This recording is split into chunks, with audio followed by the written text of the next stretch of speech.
got to get yourself motivated. The dollars that you have in your head right now, I can hear it in your voice, are not motivating you enough. Okay? Now I want you to create a clear plan of action each day. So daily goal sheets if you haven't already done that. Okay? You're going to focus 85% prospecting and 15% on follow-up. You're going to train every day and get some new skills. You're not going to stop to take pictures when you get wins. You're going to start talking real positive to yourself. You're going to set effort-based, not outcome-based expectations. But most importantly here, we're going to go back to number one and we're going to set bigger goals, because what came to my mind, and this is the advice you should be giving you. Now, look at how easy it is for me to give a friend advice. Wait a minute. If you were to set a goal that was 10 times bigger than the goal you have now, well, of course, there'd be no way for you to cold call into that goal. Would it be, is it possible? Yes or no? Well, yeah, I mean, it's possible, as you said, it's possible. Well, then how? Well, I mean, I would literally have to have other people out there like evangelizing for me. I want you to set that bigger goal, because you might start to think, well, wait a minute, who works with these medical device companies? Who benefits from them benefiting? Is it their suppliers? Is there component manufacturers?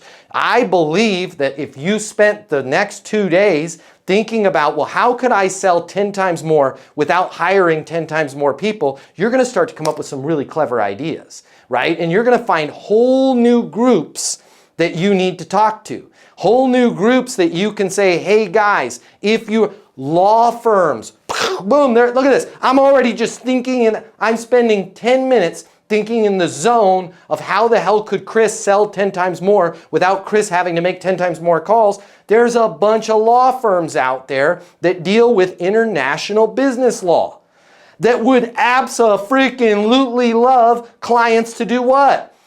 Go to Japan, because they got to write new, these are easy calls that you could make, right? These are groups that you could speak to. These are podcasts that you could get on. So start thinking out. This is why, guys, I say, set bigger goals. One, to get yourself out of bed, but more importantly, to get yourself across town without having to run. Making you think, well, what if I got in the car? What if I called an Uber? What if I got a helicopter? And maybe, Chris, maybe you are one podcast away from it raining down deals on you. Right? Go find those and reach out. Hey, I'm a consultant. I work with medical device companies going into Japan. Maybe it's not necessarily a podcast for medical devices. Maybe it's an international business podcast. Start thinking outside of the box.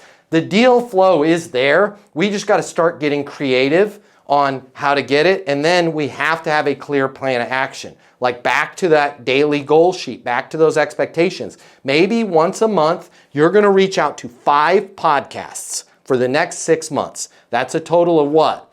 30 podcasts that you're going to reach out. You're going to find, you're going to identify and reach out to 5 podcasts every month for 6 months and just let them know you'd love to be a guest.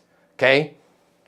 It's a great plan, and you're not doing it right now. So we can get creative when we think about this stuff, all right?